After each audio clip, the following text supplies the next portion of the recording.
Welcome to Mission Evolution Radio Show with Gwilda Wiyaka, bringing today's leading experts to uncover ever-deepening spiritual truths and the latest scientific developments in support of the evolution of humankind. For more information on Mission Evolution Radio with Gwilda Wiyaka, visit www.missionevolution.org. And now, here's the host of Mission Evolution, Miss Gwilda Wiyaka. Hello. Thanks for joining us on Mission Evolution. We're coming to you on X-Zone TV and Simul TV from our broadcast studios in St. Catharines, Ontario, Canada, bringing the latest evolutionary information from today's leading experts. This hour we'll discover dreams as medicine and magic. From the Tibetan dream snake to shamanic dreamscape, ancient peoples not only acknowledged the value of dreams, but actively worked with them. Given we spend approximately 1/3 of our life sleeping, a good portion of that dreaming, what are we missing by not working with our dreams? Joining us from the UK to explore the mysterious world of dreams is Sarah JANES. Sarah is the author of Initiation to Dream Mysteries, Drinking from the Pool of Mnemosyne, researcher, public speaker, and workshop facilitator. She runs the Explorers Egyptology lecture series and curates Dream Place, a reawakening of the temple sleep tradition of antiquity by blending dream incubation, philosophy, art, science, and symposia at sacred sites in cities around the world. Her website, themysteries.org. Sarah, thanks so much for joining us on Mission Evolution. Thank you so much for having me, Gwilda. It's a pleasure. How's the weather over there across the pond? Quite depressing, actually. I won't tell you what we've got going here then. Good, thanks. So, Sarah, what's your educational background? I actually went to drama school. I've just been interested in dreaming ever since I was a child because I had really amazing dreams as a child. And I had a daughter in 2008, and I went through a really, really long period of sleep deprivation, as you do. And prior to that, I'd always had the most incredible, amazing dream life. And my background was working TV, film, and the music industry. And once I had my daughter and I went through this period of being able to sleep, obviously looking after a young baby, I decided that I didn't want to do late night types of work again. So I thought I might like to go to university and study something along the lines of anthropology or neuroscience or something like that. So I started to sneak into lectures at the University of Sussex, but quickly realized that academia wasn't really for me. But I did meet a lot of very interesting academics. So in order to kind of tailor my own bespoke education, I invited them to come round my friend's house and give a talk on a subject of their choosing. And then I charged all of my friends £5 to come round for dinner and listen to them talk, and then gave them whatever cash I made. So I've kind of tailored this weird, my own kind of university course to some extent. I've been doing it since 2012, and I've had some amazing speakers who have gone on to be pretty well known. Everything from neuroscience to psychology, ancient culture research, Egyptologists, Assyriologists, and scientists of all kinds of disciplines, really, from like AI technology to sex robots we've spoken about. So yeah, it's been really interesting. It's amazing talking to the leading edge people, isn't it? It just broadens one's horizons.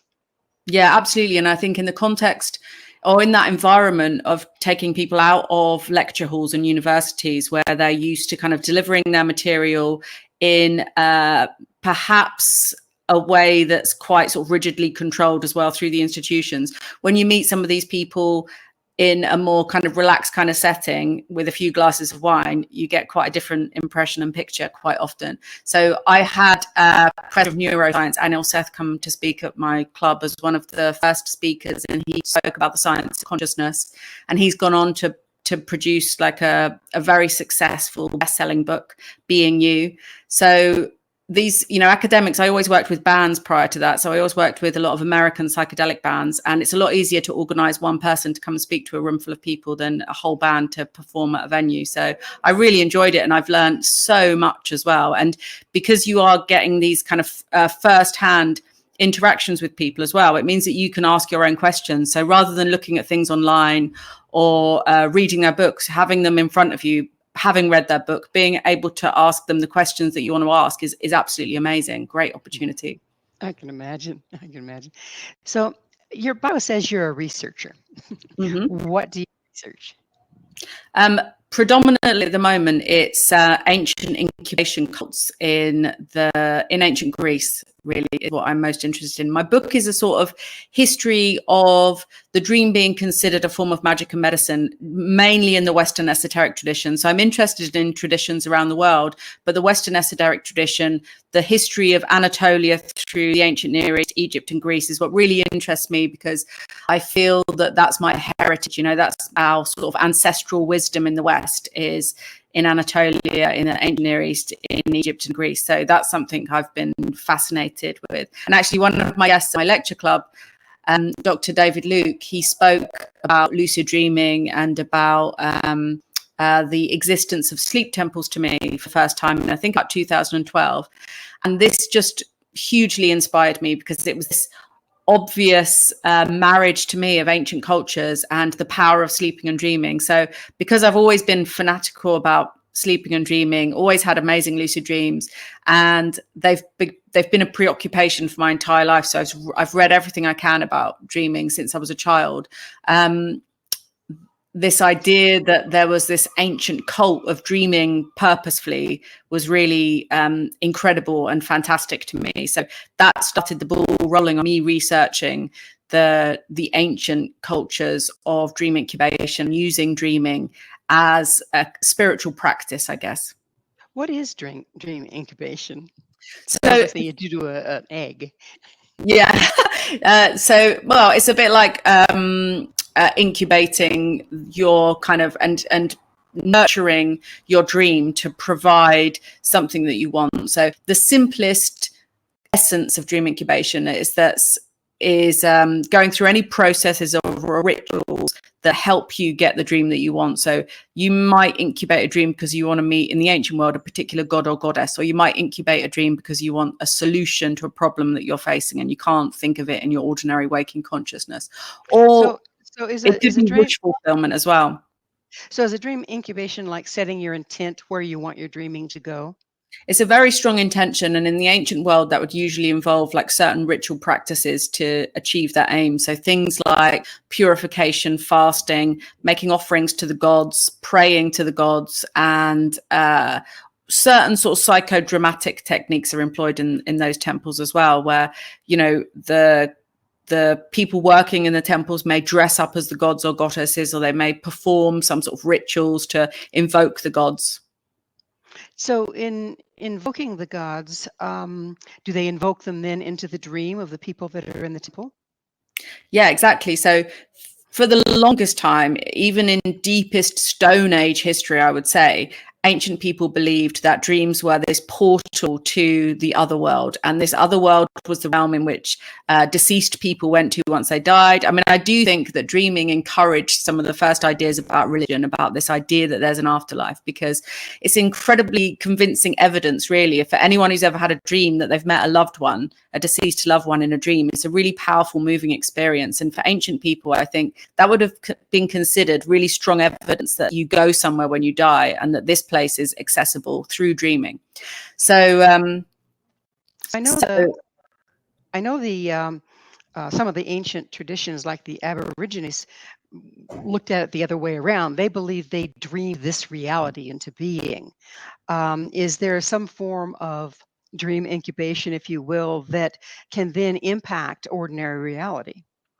I think so personally, and certainly this is something that was used in more of a mythological way in, say, ancient Greek sleep temples. So in the ancient Greek sleep temples, the Asclepians, because they were dedicated to the dream healer god Asclepius, they were places where you were to undergo a kind of pseudo death, because death was seen to be the brother of sleep. So by going through this ritual, this fake death, and in this fake death, you're able to have contact with this dream healer god Asclepius. So this is the ideal realm in which to encounter Asclepius. your sick self dies in that dream world. Your sick self dies in the underworld where Asclepius is king. And then when you wake up, you're reborn, and you're reborn healthy and well. So in the Asclepian tradition in ancient Greece, dreams were considered to be divine dreams where you had contact with the gods or goddesses, were considered to be able to spontaneously heal someone through dreaming, through contact with the divine in the dream. I know I've actually interviewed some people that have had dreams that showed them that they had a physical illness that hadn't been diagnosed yet. Is it kind of related to that, where you start to become in tune with another access point to your health? Yeah, absolutely. And that's something that ancient Greek physicians talked about, the fact that you may start to see in a dream your body and your hum as a kind of landscape. And so within the dream, it may be revealed to you areas of your body that are not well, that you might not be consciously aware of. We're just about out of time in this segment, but is spiritual illness also addressed in that way? Yeah, absolutely. And I think in the instances of the ancient Greek sleep cults and a lot of these dream cults, you can see these as being kind of Western manifestations of shamanic healing practices. They're essentially considering that sickness and illness is something that the gods give you, and the gods have the power to take away. So the shamanic healing traditions, was this practice, would you consider what was going on in the ancient dream temples in Greece shamanic in nature? I absolutely think, yeah, it's very shamanic seeming in nature, this kind of magical view of the world and of dreams as being a route into the spirit world, definitely. Well, shamanic journeying is a form of a dream, is it not? Yeah. Yeah, and it's I believe common to all shamanic practices, and they're all over the world. It's pretty amazing how they all spread, here and there and hither and yon, and yet they all have so much in common, don't they? Yeah, absolutely. And I guess this has a lot to do with the fact that ancient people had a different hierarchy of states of consciousness, or, that's one way of expressing it. So dreams were considered to be just as important. These altered states were considered to be just as valid and as important, and things that people experienced in their dreams. One of the sort of one of the main preoccupations with dreaming in the ancient world is this idea that dreams can reveal the future. So that in and of itself speaks volumes about the way that people were viewing dreaming. Well, we're going to have to take that station break. Sarah and I will return very shortly, so don't go away. This is Mission Evolution, www.missionevolution.org. Hello again. This is Mission Evolution, missionevolution.org. With us this hour discussing ancient dream culture is Sarah Janes. Her website, themysteries.org. Sarah, you brought up an interesting topic, and that's precognitive dreams. Isn't the trick in precognitive dreams all about interpretation? I mean, this is the thing with ancient dreams predicting the future, is it's more in line with the oracular tradition and this idea of decoding a dream to work out what it reveals about the future. So quite often it requires those future events to unfold before you can decode the dream properly. And what's interesting is most of the dream interpretation and most of the ideas of decoding what a dream means are to do with language and words and homophones and wordplay and puns. So a lot of predictive dreams like that, they aren't necessarily revealing a kind of visual representation of something exactly about to happen. They're more like clues and hints and oracles about what may happen. And then in Mesopotamia, where I like this idea, in the ancient Near East, there's certainly this idea that basically the gods are in charge of your fate and destiny, and you're allotted these personal gods in the ancient Near East when you're born. And if you do something to annoy them, then they withdraw their favor from them. So you have to be careful not to annoy the gods, obviously. And one way they might show you that they're not happy with you is by sending you nightmares. And then if you have like a bad oracle, you have some sort of bad divinatory warning, omen, you can plead with the gods, placate the gods, and then they can change your fortune for you. So I quite like that idea. It's not set in stone. There's opportunities to change your fate at any time if you make the right kind of prayers and offerings. So the precognitive dreams are more like tapping into the wave that's moving through things rather than exactly what's going to come in the future. Yeah, absolutely. I think so. And there is this idea of the future being kind of flexible, that it's morphing all the time, like a dream, I guess. So, my feeling about dreams myself, having had a lot of lucid dreams in my life, is you get this sense within the lucid dream of how your thoughts and feelings manifest your reality. In a dream, you get this instantaneously. As soon as you think something or feel something or want or desire something in a lucid dream, it appears. And I think life works the same way. It just happens more subtly and more slowly. So is that akin to praying to the gods to change your future? Isn't that a form of setting your intent and therefore affecting a change in ordinary reality? I think so. Yeah. I think that, it's useful to have the gods. I realize, in the course of my research, I've kind of realized how useful the gods can be because they give your attention this kind of psychic target. You can visualize the gods. You can see a statue of the gods. You can think about the gods as a sort of tangible, real being. And it's harder to focus your attention on something vague and nebulous, like an idea or a theory or the cosmos. But if you think there's a god or a goddess and you can imagine them and you can see their body and their faces, then it's easier to kind of like send your intention towards them, to adore them. There's a lot to be said for adoring. One of the tricks I always give people when they come to my workshops about how to get a lucid dream is if you have a crush on someone, if you're really strongly attracted, if you adore someone, then it's easy to conjure them up in a dream because that desire helps you create them. And once you do create them, you'll quite often find that you'll become lucid because you become excited and happy to see them. And I think this is something we can look at in the ancient world because ancient people adored the gods and goddesses. And with that sense of adoring a god or goddess, when they were to appear to you in a dream, I think it's quite likely that ancient people would have become lucid and awestruck, and it would have been a magnificent experience for them. Oh, interesting. So, are the gods and goddesses kind of like a allegorical representation of a particular set of characteristics, and then adoring is to align with them? Yeah, I think that's absolutely correct. There's definitely this sense of, if you look at sun gods, for example, you can see that this god has been conjured up to epitomize the qualities of solar power and the sun. And there are so many nature gods in ancient Greece as well. And, for example, my favorite goddess is the goddess Mnemosyne, whom my book is dedicated to, the goddess of divine remembrance, of eloquence, of eruditeness. She's the goddess of sense making. And to me, she's almost like the personification of lucid dreaming, because within lucid dreaming, when you become lucid, you kind of remember who and where you are perfectly. And you're conscious of the fact that you're in this fabricated realm of your imagination, and you have this incredible, awesome feeling. And I think that Mnemosyne personifies that for me. She's the mother of all of the muses, so she is the source of all inspiration. So I think in a way she's the chief of the muses, so she is the highest form of inspiration, which is something that I think you can experience in dreams. When you feel lucid, you feel deeply inspired. So you've been speaking about lucid dreaming. For those of us that haven't maybe not had or recognized a lucid dream, what is it? How can you tell you're having one? Well, for me, a lucid dreaming is knowing who and where you are when you're in a dream. And this often for me comes with this deep sense of like bliss and ecstasy. Quite often it's like a full body experience being in a lucid dream.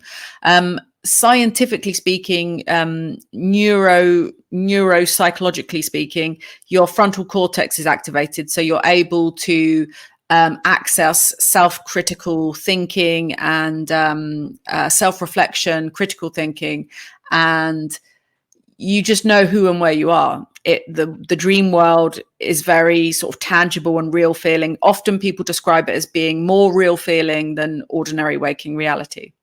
So that sounds really exciting in that you're who you are, you think like you do, but you can fly, or you can. Okay, got it. Now, well, can you have this sense as well in a lucid dream that it's more than being an avatar in an imaginary realm. It's this incredibly expansive sense of the fact that you are the entire universe that you're dreaming up. So when you fly in a lucid dream, it's not like you're an avatar flying through this alien space. It's like you are the entire space. So you're the air that lifts your body up as well. It's an amazing feeling. And I think that in terms of consciousness research and memory research, we should really be looking at lucid dreaming, because I think it offers this incredible window into understanding how we work as human beings and how we connect with the rest of the world. It sounds very much like you're talking about a form of joining with a unified field. Yeah, there is this sense of ecstasy, which I think is quite interesting in lucid dreaming. So you definitely get this sense of bliss and ecstasy when you're fully lucid in a lucid dream, and that sense of being able to manifest what you want when you want, and to morph and change your reality is extraordinarily empowering. It's why I think lucid dreaming is a lot of potential for self-therapeutic practices as well. So if we create something while lucid dreaming, does it make it easier then to create it in ordinary reality?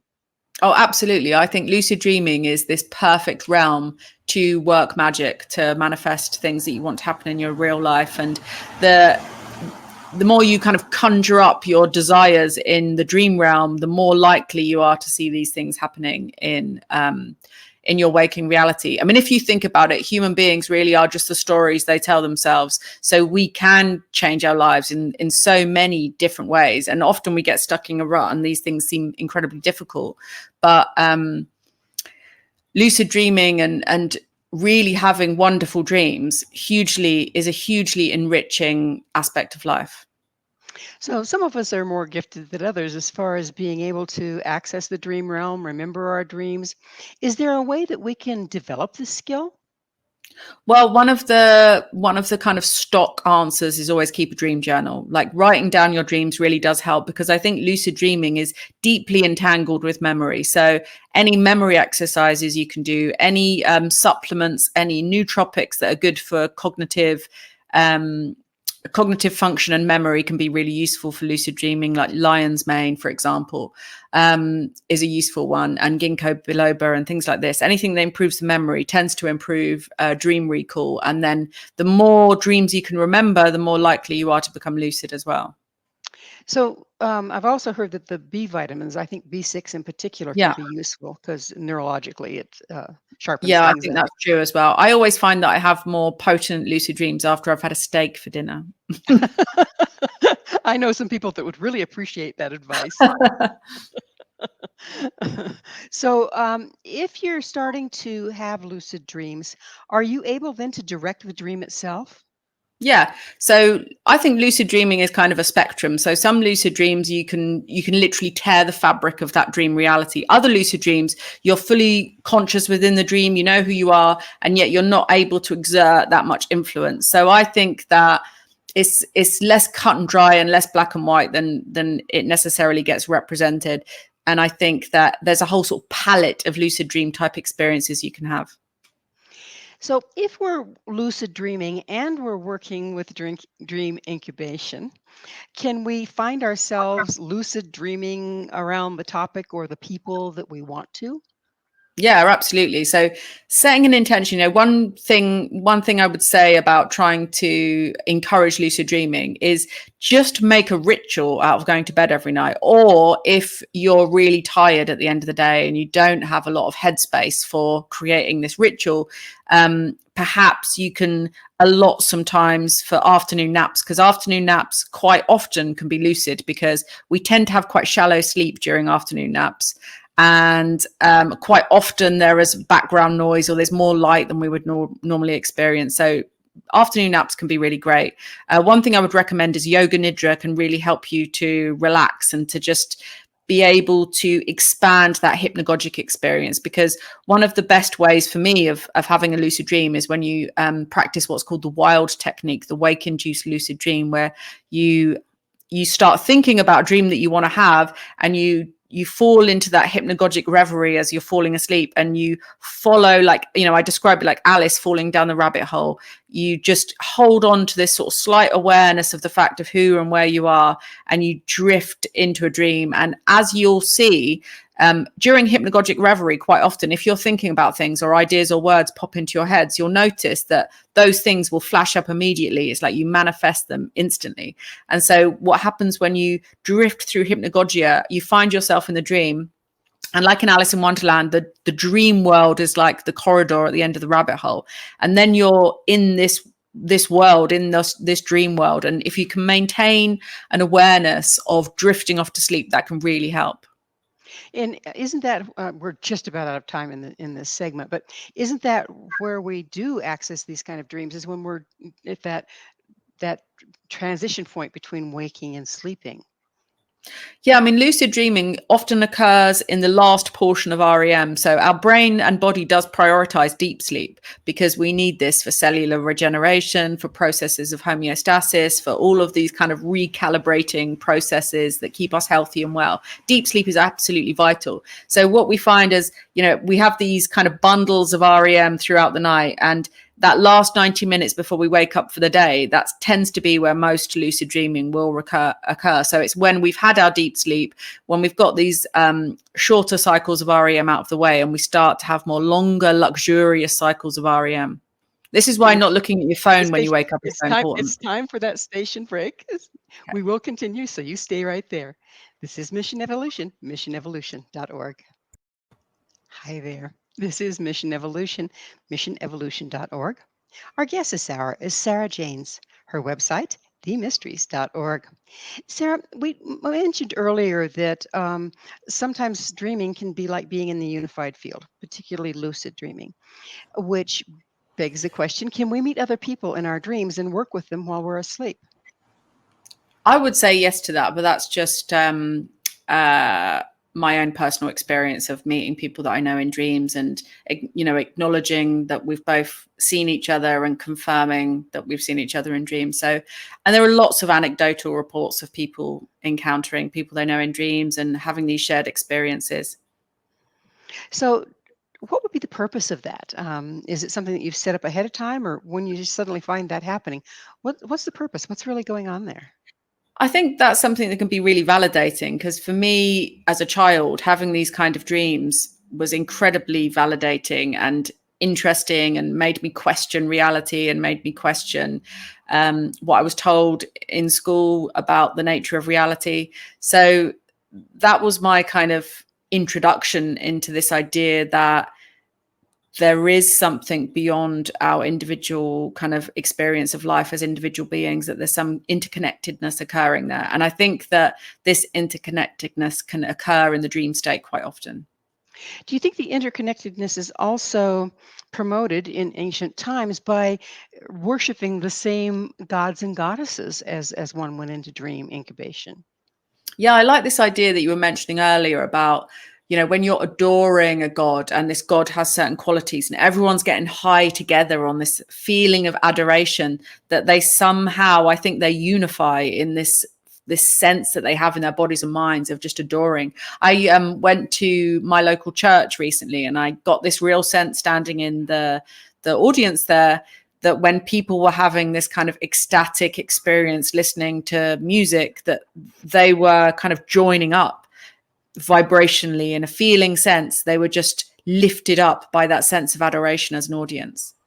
That certainly starts to make a lot more sense out of the ecstatic dancing and worship that was done by indigenous peoples. Yeah, I recently visited Elefsina, the site of the sanctuary of Persephone and Demeter in Greece, just south of Athens. And I had this real sense there. This is where the mysteries of Elefsis were held. So this was a kind of mystery cult in ancient Greece that celebrated the descent into the underworld and the rising up from the underworld of Persephone. And she's a goddess of spring flowers and was abducted by Hades and taken into the underworld. And the mysteries involved all these initiates taking part in a big festival where they would walk something like 23 miles from Athens to Elefsina. And they would congregate at this great sanctuary. And I had the real sense when I was there this spring, all these spring flowers were blossoming, of just how ecstatic it would have been for ancient people to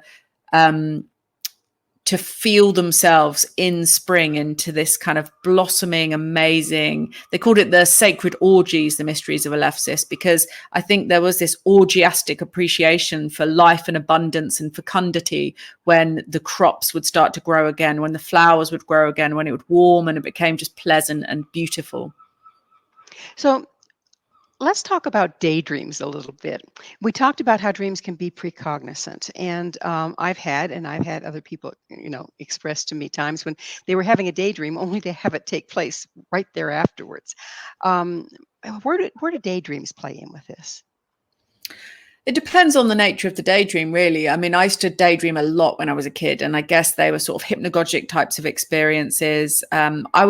I spent a lot of time sleeping and dreaming, so I was very familiar with that state, and I found it easy to access when I wanted to. And I think this is why children have such fantastic dream lives quite often. I do a lot of workshops with kids, and they will often tell me like great details about their dreams. And I think part of that is because they're exercising their imaginal abilities all the time. And as a child, I remember playing imaginary play was a huge part of my life. I just imagined stuff, like I could see things, and it wasn't like I was kind of going mad and having hallucinations. I was just able to hold this kind of imaginal overlap and see a kind of fantasy scenario, or give life to dolls in a house, for example, or little creatures. Or even I remember playing with a circuit board and imagining it as a city with lots of cars and people in houses and stuff. So I think children just have this natural ability to imagine things, and as we grow older we tend to focus too much perhaps on material real things, What's already there versus creating it. exactly. If you can't imagine it, you can't create it, can you? Yeah, that's a good point. I mean, I think that we probably need to reawaken our inner children a little bit. A lot, maybe. How do you think that imagination and dreams relate? Well, I think for me, when I had my daughter in 2008, I didn't dream as much. I wasn't sleeping very well, so I didn't have very good dreams. And I felt bereft. I just didn't feel like myself at all, because I felt such creative enrichment from the dreams that I had. Like every morning I'd wake up and I felt like me, because I had dreams and because I was exploring this dream world that I loved and that felt like a manifestation of my psyche and my inner world. So to lose that was really, really distressing. And then when I finally got back to lucid dreaming, I was so appreciative of it. And it really made me want to think about dreaming a bit more, think about it a bit more consciously. When I was younger, I used lucid dreaming more in terms of wish fulfillment. If I had a crush on a boy in my class, I would like kiss him in my dream, or I'd get good Christmas presents, stuff like this. And then after I had my experience of sleep deprivation, I really appreciated just how amazing dreaming is and how it can inform creativity. I like to use things and symbols that appear in my dreams in artworks, in stories. And I use story quite a lot in my book because I really love writing stories and fiction. And I wanted to incorporate stories and fiction into my book because I think that when you read a story, when you read fiction, you engage with it in a more sort of deep a meaningful way. You are able to feel emotionally connected and imagine yourself in a scene that quite often doesn't happen when you read nonfiction books. Speaking of which, I've again heard a lot of people and experienced myself where a lot of inspiration, information, things that you're going to write about come through in my dreams, or I'm just starting to wake up. I'll write down what's going through my head real quick, and it'll absolutely align with the project I'm on and the information I'm trying to bring through. How does that work, and where are we getting that information? Well, I think quite a lot of that can be put down to kind of contact with your higher self. And there's an aspect of dreaming whereby dreaming tends to work by association. So you make these novel associations at lightning speed that you aren't necessarily making with conscious waking thought processes. So dreaming can be incredibly useful for problem solving, for example, because you're able to have an overview, a dispassionate view of a situation. I think that a bit like the way psilocybin or magic mushrooms are being used in things like marriage counseling, a dream can help you see a situation from somebody else's perspective and give you this really incredible overview where you feel less emotional about sort of things that you might ordinarily take personally. Dreams can help you feel things from other people's perspectives. So when you're in a dream, and you're getting this information, and you say it's possibly coming from your higher self, what do you mean by higher self? I mean, I think we have an extraordinary memory that I think is quite underestimated, and we're taking in information all the time. I do think there's also a collective consciousness which we can tap into, but I think we're aware of a lot more than we think we are, and in dreams we're processing this at a rate of knots. It's happening so fast, and we're able to make these novel associations across this vast amount of information that we are privy to really quickly. So I think that quite often this can lead to these sort of inspirational aha moments. But I also think that dreaming does provide access to this kind of collective field of consciousness. So perhaps in certain circumstances, something entirely new pops up in a dream that we have never experienced before. You've mentioned several times now the speed at which things happen when you're dreaming. Why is that? Why is there more speed in our dreams than there is in our waking times? I think it's a really fascinating area of study, how we perceive time in dreams. And I have a friend, Daniel Oldis, who's a dream researcher in California, and he was telling me about a study he did where he was trying to make sense of time perception in lucid dream episodes. One thing that I feel in lucid dream episodes, and he mentioned this in his study, is you know, like most people say, this idea that you can have a dream that lasts 30 seconds, but when you wake up, you feel like you've been asleep for an hour or something. So much has happened in that dream. And I think that can be true. But quite often in lucid dreams, you get this sense that time doesn't necessarily pass more slowly. In fact, in lucid dreams, people are able to count accurately how much time they think has passed, for example, like an amount of seconds. So they're able to track time, and it seems to track with our ordinary perception of time in a lucid dream. That's one of the defining features of lucid dreaming, actually, is that time seems to pass the same as it does in waking reality. And also you're able to remember a lucid dream perfectly. You won't have any issues with forgetting a lucid dream because of the way that your mind is working when you're having a lucid dream. But the experience I do have, and this is how Daniel's study played out as well, is this time expansion seems to happen because you're not experiencing time from one fixed point. You seem to be experiencing time from multiple perspectives somehow. Time just seems infinitely expanded. So there's no time, and yet you're still able to track time according to your ordinary waking perception of it. I wonder if our mind and our imagination being freed up from our body's just laying there repairing itself.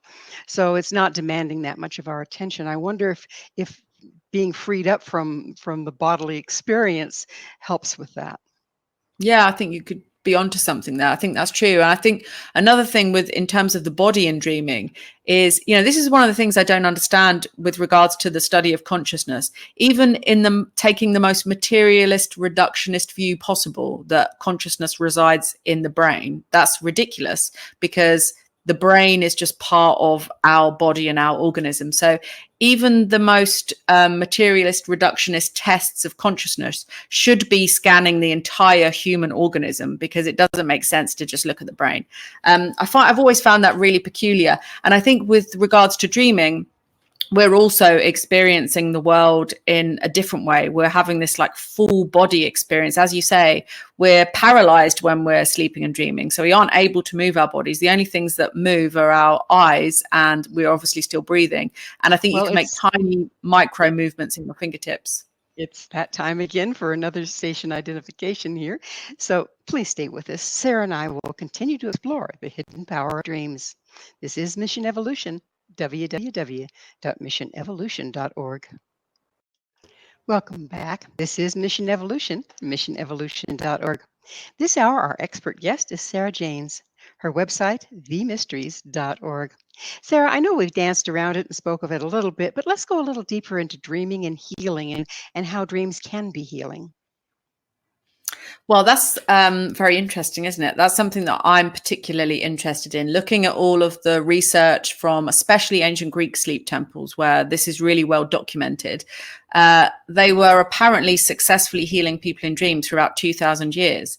The Greek medical system started off as being mostly a sort of magico-religious healing modality, so mostly healing because of spells, magic, and ritual, and then slowly developed into more surgery, medicine, and just the ordinary kind of doctoring and physician types of interventions that you might expect these days. But, you know, one of the things I find incredible about the ancient Greek tradition is they had this fantastic sense that I think we need to get back of holistically healing people, thinking about the place where they were being treated as being beautiful, aesthetically beautiful, full of nature, full of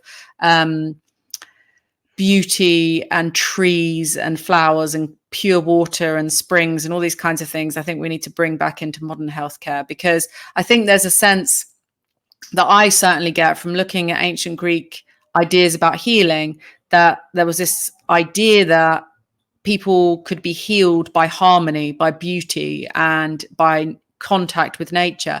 And I think a lot of this does probably stem from the fact that I don't think ancient people overly identified with self, perhaps in the way that we do these days. I don't think that they saw themselves as entirely disconnected from their community or the rest of nature in the way that we often do these days, because we have so much less access to nature, and we have so much less access to, say, proper dark skies where we can see the stars and we can have some sense of the fact that we exist on a planet.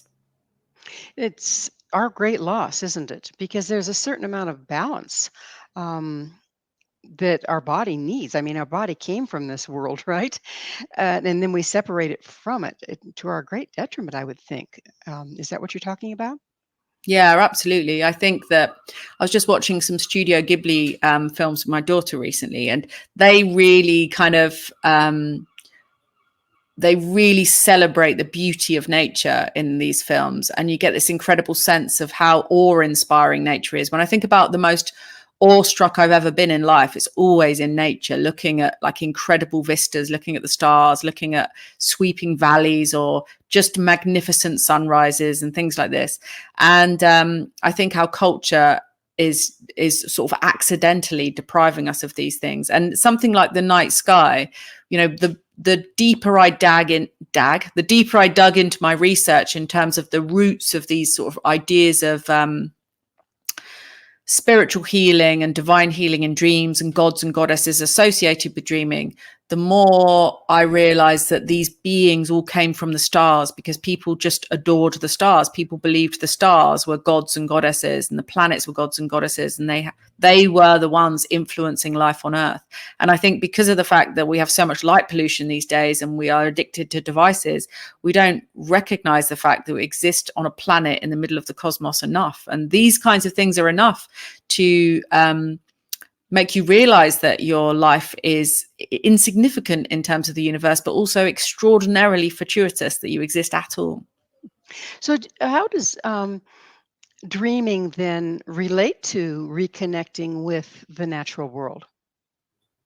Well, so in these ancient Greek healing sanctuaries, for example, they were always in really beautiful natural locations. So I've just come back from the sanctuary of Asclepius at Epidavros, and this is just in a really beautiful location. You can see the sea is surrounded by mountains, it's surrounded by trees, and all of the healing sanctuaries would be encircled by this sacred grove of trees. And this, I think, somehow separated the world of the mortals from the divine sanctuary within, because this sort of self-contained city that made up this healing sanctuary was very much set apart from ordinary space and time. It was this place where the god could actually appear to mortals, and people would one of the rituals was eating a feast with Asclepius, with eating food, sacred food, and this was a kind of early form of communion.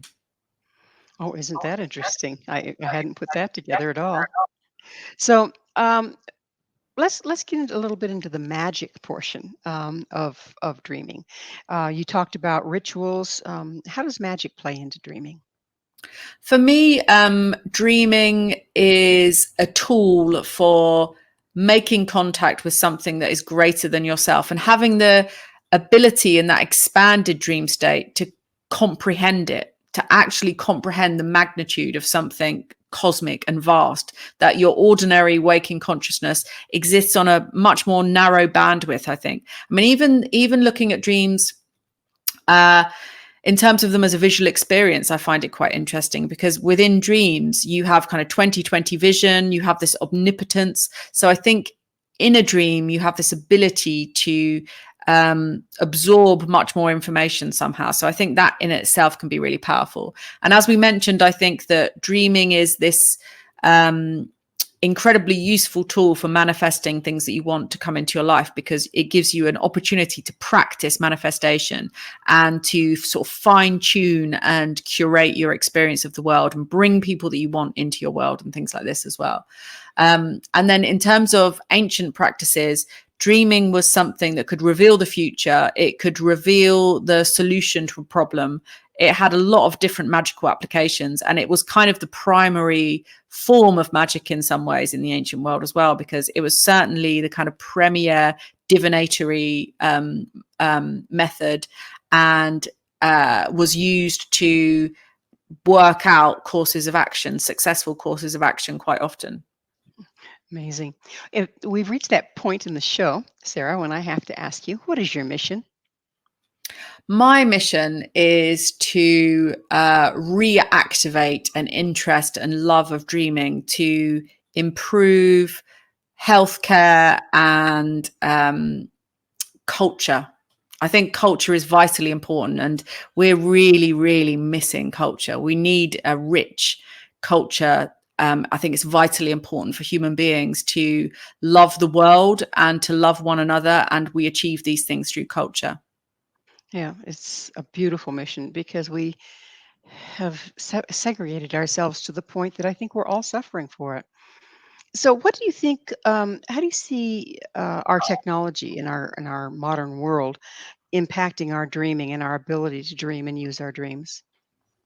Well, one of the sad things with technology that I'm noticing more and more is it's hugely impacting culture. People just can't be bothered to do or make anything anymore because they're so horribly distracted by banal, uninteresting things on their devices. I think it's really sad. They'll spend hours scrolling through ads for things and not creating. I think we need to return to creating, and dreams are a vital source of creative inspiration.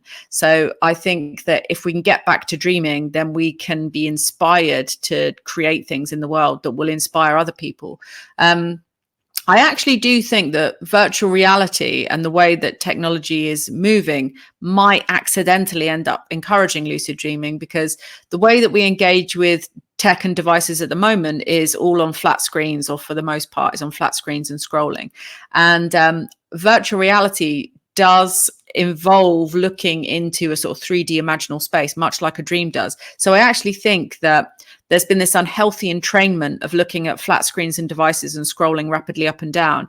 And what virtual reality might do is mean that more people are generally looking through virtual reality headsets and seeing things in this 3D space, you know, in the same way that we do in ordinary waking consciousness when we walk around. So that could end up meaning that you're more likely to have lucid dreams because your eyes are practiced in this way of looking at the world. And there is evidence to show, there's a few papers written, I think, on the fact that gamers actually have more lucid dreams because they're using these virtual reality headsets and they're exploring a 3D space. So a lot of it is about visual entrainment that can be really helpful for lucid dreaming. So we're right now, if we're getting all of our information and our supposed inspiration from scrolling and things that have already been created, there's nothing new coming forth, is there? There's not a lot, is there? And I think even in terms of, you look at the average high street these days, and you look at the average new build or new housing place or new hospital, there's no culture there. There's no beauty. There's no sense of the aesthetic. And I think that beauty and harmony in our environments could actually heal people in subtle ways. If you're somewhere beautiful as opposed to somewhere ugly and horrible, where you have views of nature, where the air is clean, I think we used to have this understanding of healing up until incredibly recently, and more we are separating ourselves from the natural world, from the sense of needing and requiring beauty. It's not a luxury. We should be investing in it. I couldn't agree with you more. So, how do you see bringing and working with dreams back into main culture impacting the world, impacting our future? I think they can help us problem solve. I think dreaming can be incredibly useful for making novel solutions to problems that we haven't encountered yet. So I think it actually could be employed in corporations and businesses, that people spend time dreaming and sleeping and napping to have good inspirations. And inspirations that come from dreams are quite often very good. I don't know how many inspirational dreams, really terrible leaders have had, but there's plenty of information about people, artists and creators and kings and queens having inspiring dreams that have helped them to make good decisions. So I think dreams often offer really good solutions to problems, and it's something that we could reincorporate back into our culture. And I think children need to rediscover dreaming. They're the most important ones, and that's the biggest tragedy as well. If children are on devices and therefore neglecting their dreams, and therefore not given the space to develop themselves in dreams. I think we actually develop ourselves in dreams. You know, babies spend an inordinate amount of time in REM. They spend something like 80% of their time in REM. And I think during that time period, they're constructing their ideas of themselves, they're constructing their inner world, they're creating a memory palace or psychic architecture of who they are and where they are and why they are. And without that, they're going to be lost and zombie-like. And I think it's really important that children, especially young children, don't use devices too much, because they're horribly distracting and addictive, and they atrophy imaginal capabilities. Absolutely, they do. Well, unfortunately, time has just flown and we're now out of it. Sarah, thank you so much for coming on the show and sharing your wisdom. Thank you, Gwilda. It's a real pleasure. Thank you for having me. Our guest this hour has been Sarah JANES, the author of Initiation into Dream Mysteries, Drinking from the Pool of Mosing. Her website, themysteries.org. This has been Mission Evolution with Gwilda Wiyaka. For more information or to enjoy past archived episodes, visit www.missionevolution.org. And please be sure to join us right here next time as this mission continues, bringing information, resources, and support to our evolving world.